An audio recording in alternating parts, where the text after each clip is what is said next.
Welcome, everyone. I'm Tom, And I'm Amy. and welcome along. We're doing another exploration today, looking at sources you've shared and pulling out the key ideas for you.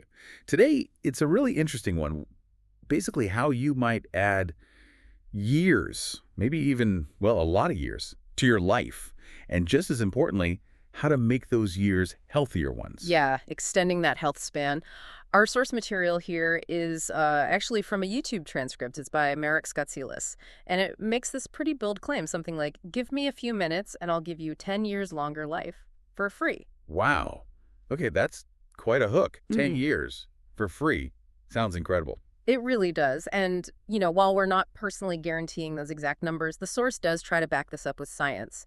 So we thought we'd unpack what it actually says. Right. So where do we start with that promise? What's the first big thing the science points to? Well, first and foremost, it highlights regular exercise. The source is really emphatic, saying nothing extends lifelike movement. It even puts a number on it, suggesting around 7 extra healthy years. 7 years just from moving more? That's the claim, yeah. And research generally supports the idea. People who exercise regularly, they have about a, 35% lower risk of dying prematurely compared to sedentary people. 35%? That's huge. It is, and it's not just like wandering around. It's talking about combining aerobic stuff, walking, cycling, that kind of thing, with some resistance training. Think body weight squats, maybe? Okay, so a mix is good. Mm. And crucially, is it ever too late to start? Oh, definitely not. That's the good news. The benefits start kicking in whenever you begin. Any movement is better than none. Consistency seems key. That's encouraging. Okay, so movement is foundational. What about what we eat? Diet must be in there somewhere. Absolutely, right up there. The source references an analysis, I think it was in PLOS Medicine. It suggests that switching from a typical Western diet, lots of processed stuff, red meat, to one that's really rich in vegetables, legumes, nuts, fish. Well, that change alone could potentially add up to 10 years. 10 years from changing diet. Wow. Yeah, especially if you limit the red and processed meats. It kind of lines up with what we see in those blue zones. Ah, yes, the places where people live exceptionally long lives. Exactly. And in those places, something like 85% of their food is plant-based. It's quite a difference. It really is. Yeah. So small, gradual shifts might be the way to go for most people. Seems like it. Adding an extra vegetable portion, swapping meat for beans sometimes. Little things add up. Makes sense. Okay, movement, food. Hmm. What about rest? Sleep's got to be Oh, important. absolutely. It's presented as another cornerstone. There's data going way back, like to the 60s, showing that around 7 to 8 hours a night seems optimal. Sleeping in that range is linked to a lower risk of premature death. It's when your body regenerates, repairs cells, clears out toxins, sorts out hormones, all that vital stuff. And not getting enough that causes problems. Definitely. Consistent lack of sleep ramps up stress hormones, weakens your immune system. It Mhm. has real physical consequences. And speaking of stress hormones, that leads us to the next point, doesn't it? Chronic stress itself. It does. They're often linked. The source is clear. Living under constant tension is bad news. It increases your risk for heart disease, stroke, even dementia.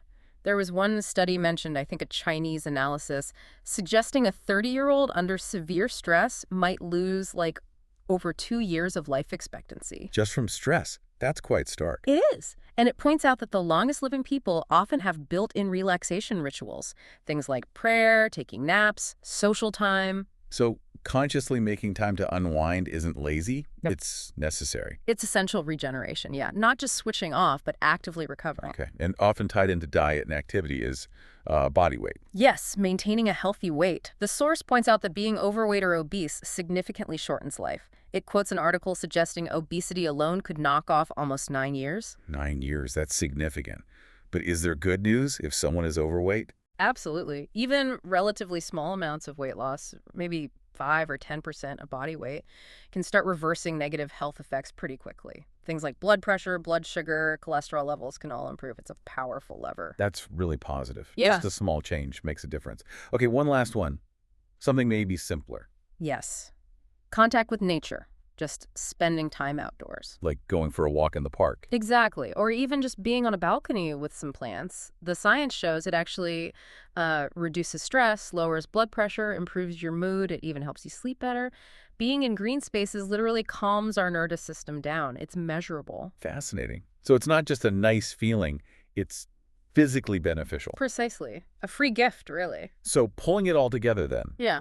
uh, what's the main message for you listening? These sources seem to offer some pretty clear, actionable things. Yeah, it looks like exercise, diet, sleep, managing stress, maintaining a healthy weight, and getting some nature time. These aren't like radical secrets, they're kind of common sense things, but the science suggests their cumulative impact is huge. Seemingly small daily choices stacking up over time. Exactly. It's about building that healthier lifestyle bit by bit. So maybe the question for you is, what's one small step, just one thing you can maybe try this week based on this? Something simple that feels doable. Thank you for your attention. You can subscribe our podcast if you like it. See you next time.